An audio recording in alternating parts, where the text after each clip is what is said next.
Hi everyone, welcome to this month's webinar. So glad that you could join us. I've got Jon Bowser, our product manager, here with me today. He's going to be giving a brief presentation over the dashboarding feature.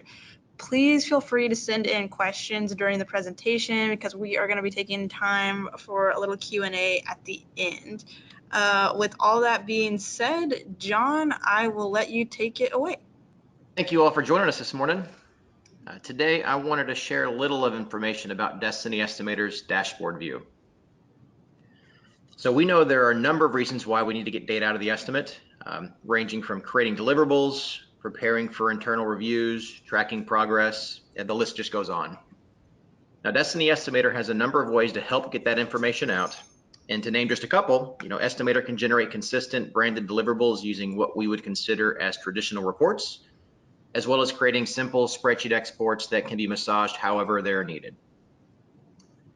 But the dashboard view in DESTINI Estimator is one of the easiest and most flexible ways to get the data out of your estimate and into whatever form you need it to be.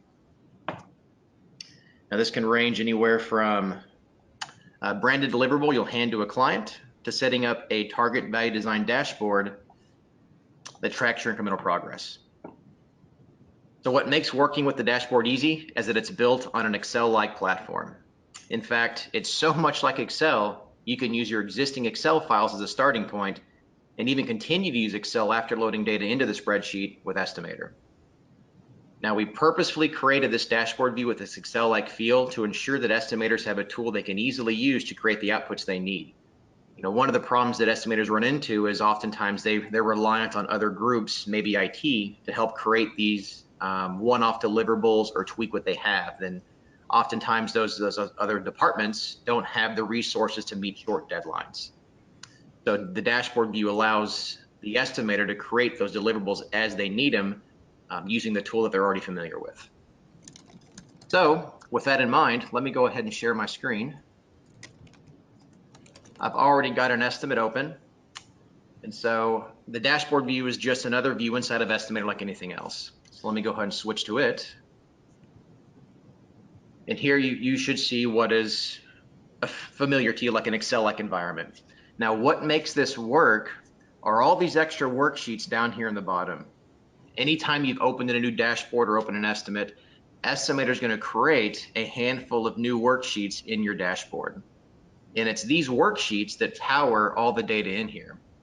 So for example, if I click on this line item sheet, you're going to see all the line items that are currently within this estimate. If I were to click on fees, you'd see all the fees. Now, all this information is kept up to date live as the estimator's working within the estimate. So as you're adding costs, changing your quantities, working with your fee structure, all that information updates in these worksheets in real time. And using normal everyday Excel functionality, you can then link the data from these worksheets into the dashboards that you want to actually power and have for your deliverables, your outputs, etc. So for example, I've got a couple of them in here. I'm going to switch to our executive summary. What I've got here is a very high level look at the information. You can see I've got a high level project component breakdown. I can see buildings, parking garages, square footages, cost per areas. I can see some pursuit information. I can see a simple CSI division breakdown. Now, like I mentioned, all this information is kept up to date and sync with the estimate as that changes. So we can see here I've got a lot of TBDs for my pursuit information. If I were to switch to my project view and come in here and change, let's change the architect from TBD to Beck Tech.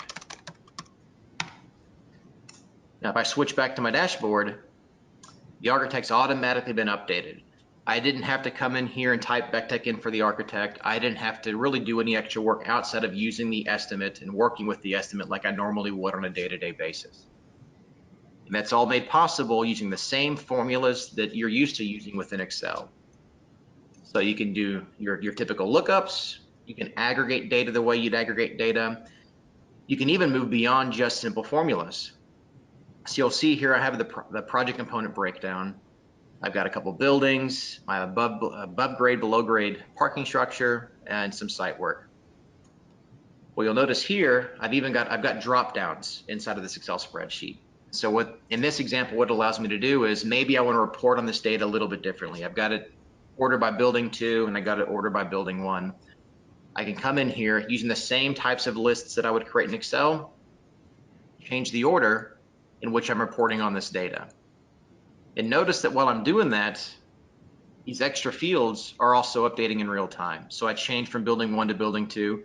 So to kind of highlight it again, I've got my below grade at 185,000 square feet and my above grade at 75. If I want to swap the order of those, you'll notice my 185 updated to 75, and my 75 now updates to 185.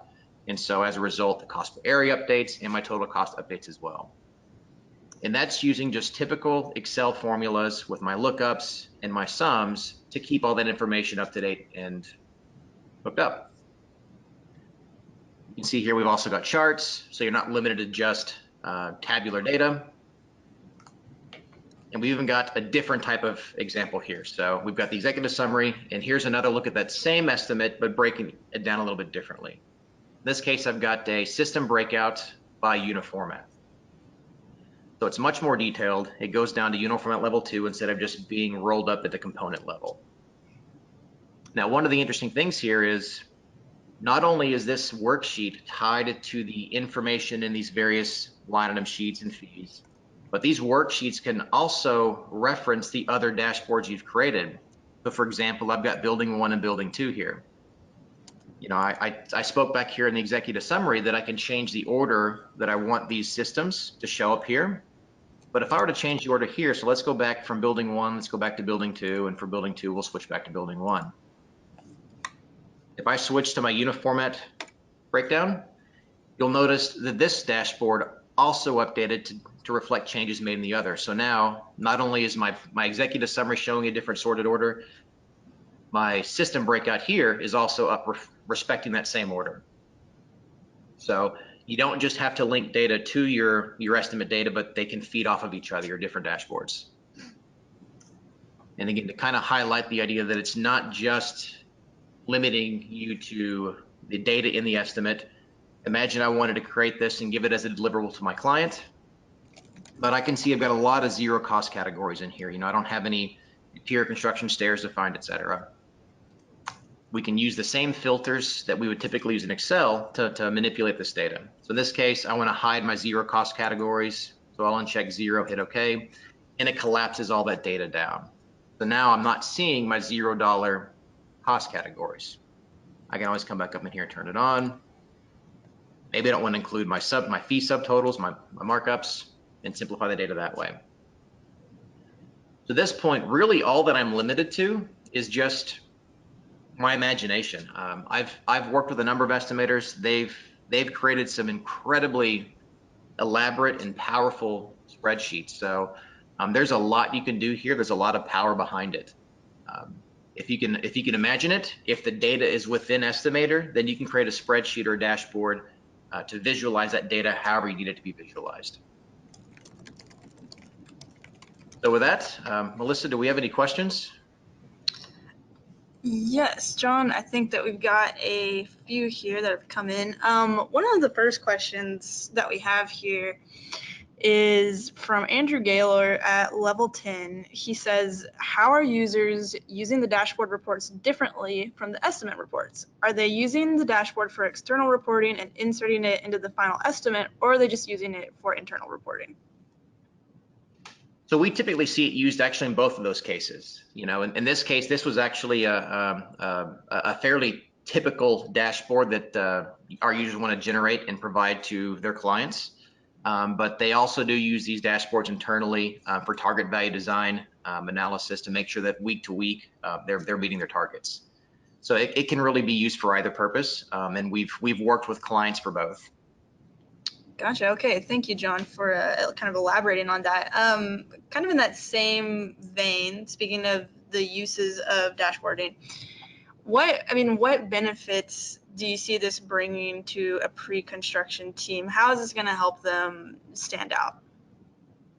So although this is based in Excel, you can use a template inside of Estimator.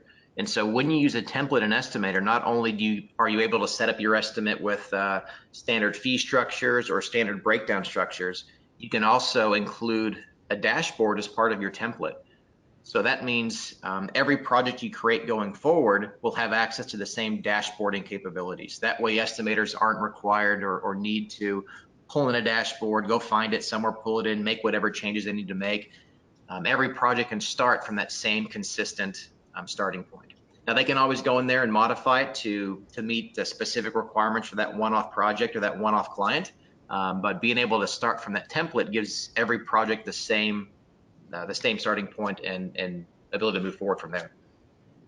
Wow, that's great. That's really incredible. You're talking about clients being able to use this both internally and externally. What's some of the feedback that you've gotten from clients that have been able to kind of get their hands on this? So for them, what it's really given them is the ability to make changes very quickly. So, in this case, I've got a very typical uniform breakdown for systems, but it's not atypical for, in this project, I need to make one quick tweak to this. Being in Excel, estimators are very comfortable with that. It's a tool that they use on a day-to-day basis. They understand it. They're very capable with it. So they're able to take these spreadsheets, manipulate it, add in whatever branding they need, or add in whatever additional information they need, and be able to quickly get that deliverable to their clients. Whereas before, using tools like Crystal Reports, for example, the estimating teams didn't always have the resources in their own group to make quick changes to those reports. So they'd have to reach out to their IT departments. And sometimes their IT groups would have the time to do a quick turnaround, and other times they didn't. So the fact that they're now able to do this very quickly with an Excel with data that's tied directly to the estimate, so they don't have to worry so much about, I got to go in and key in my data and make sure that data is hooked up right. They're able to kind of meet those deadlines very quickly and very easily. Yeah, and we all know that's extremely crucial, especially in the world of pre-construction. So yeah, that does sound like a huge value add. All that being said, John, I think that is all the questions that we've got for today. Thank you so much for presenting on this webinar. And to our attendees, we will be sending a recording of this webinar to everyone who has registered, even if they weren't able to make it. Also be on the lookout for an invitation to next month's webinar as well. Thank you again so much for attending, and hope to see you again soon. Thank you.